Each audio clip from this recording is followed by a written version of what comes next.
not afraid. Because if you're afraid, you show your weakness. Of course, we need to.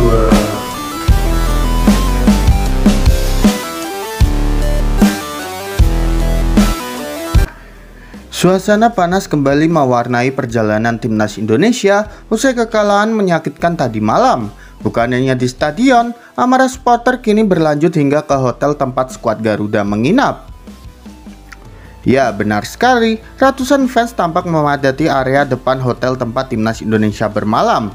Teriakan Kluivert out menggema sepanjang malam, menuntut pelatih Patrick Kluivert segera dipecat setelah dianggap gagal total dalam strategi menghadapi Arab Saudi.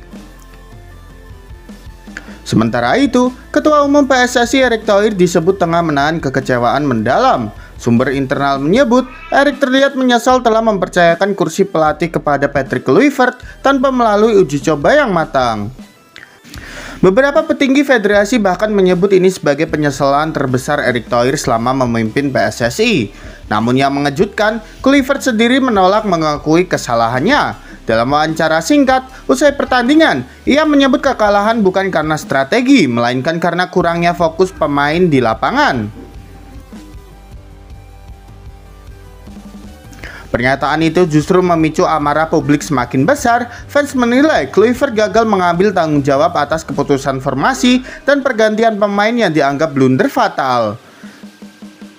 Sorakan kembalikan Sintayong kembali menggema, menandakan rasa rindu publik terhadap era pelatih yang dianggap mampu membahas semangat juang dan taktik yang jelas. Situasi di depan hotel mulai dikendalikan aparat keamanan, namun gelombang kekecewaan supporter tampaknya belum akan reda. Kini semua mata tertuju pada langkah berikutnya dari Erick Thohir. Apakah ia akan bertahan dengan Kluivert atau mengambil keputusan tegas demi menyelamatkan masa depan timnas Indonesia? Dari lapangan hingga hotel timnas, satu suara menggema di seluruh negeri, Kluivert out.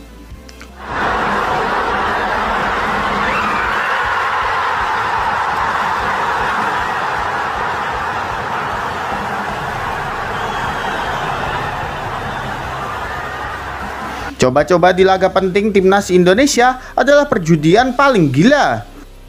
Apa yang terjadi semalam benar-benar di luar nalar. Keputusan Patrick Kluivert untuk melakukan coba-coba formasi di laga paling penting kini dianggap sebagai perjudian paling gila dalam sejarah timnas Indonesia. Dalam laga yang menentukan nasib Indonesia menuju Piala Dunia, Kluivert justru menurunkan kombinasi pemain yang belum pernah diturunkan sebelumnya. Hasilnya, tim tampil kacau, kehilangan arah permainan, dan mudah ditembus oleh serangan lawan.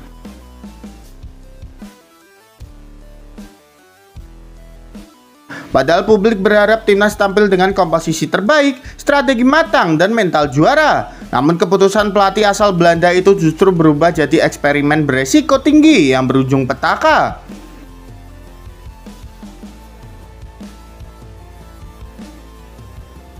Banyak analis sepak bola menilai langkah Kluivert sebagai perjudian yang tak masuk akal. Di laga sekrusial itu, formasi dan susunan pemain seharusnya sudah teruji, bukan ajang uji coba taktik baru yang belum pernah dijalankan di pertandingan resmi.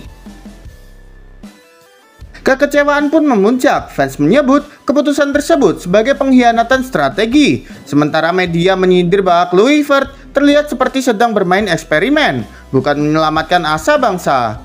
Kekalahan tersebut kini tidak hanya mencoreng nama tim, tetapi juga menghancurkan momentum perjuangan panjang menuju impian terbesar Piala Dunia. Kini pertanyaan besar menggema di seluruh negeri, apakah Kluivert benar-benar memahami arti pentingnya laga ini, atau ia hanya menjadikan timnas Indonesia sebagai laboratorium taktik sementara? Satu hal yang pasti, coba-coba di laga paling penting adalah perjudian paling gila yang pernah dilakukan seorang pelatih di sejarah sepak bola Indonesia.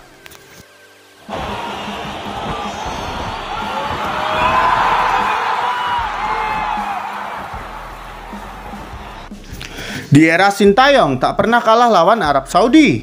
Ketika publik kembali mengenang masa keemasan timnas Indonesia di bawah asuhan Sintayong, satu hal yang langsung teringat, mental baja dan rasa percaya diri menghadapi siapapun, termasuk raksasa Asia seperti Arab Saudi.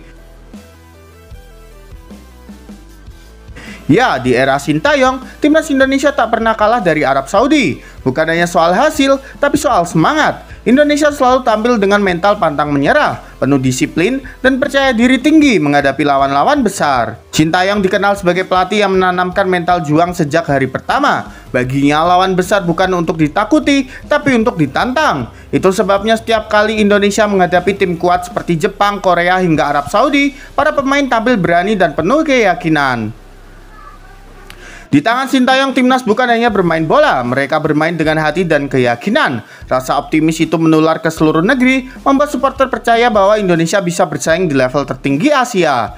Kini setelah hasil buruk yang menimpa skuad Garuda di bawah pelatih baru, publik kembali menyerukan nama Sintayong bagi banyak fans. STY bukan sekedar pelatih, ia simbol kebangkitan dan semangat pantang menyerah timnas Indonesia. Era Sintayong adalah era ketika Garuda terbang tinggi tanpa rasa takut. Tak peduli siapa lawan di depan, Indonesia selalu yakin satu hal, kita bisa menang karena kita tak pernah menyerah.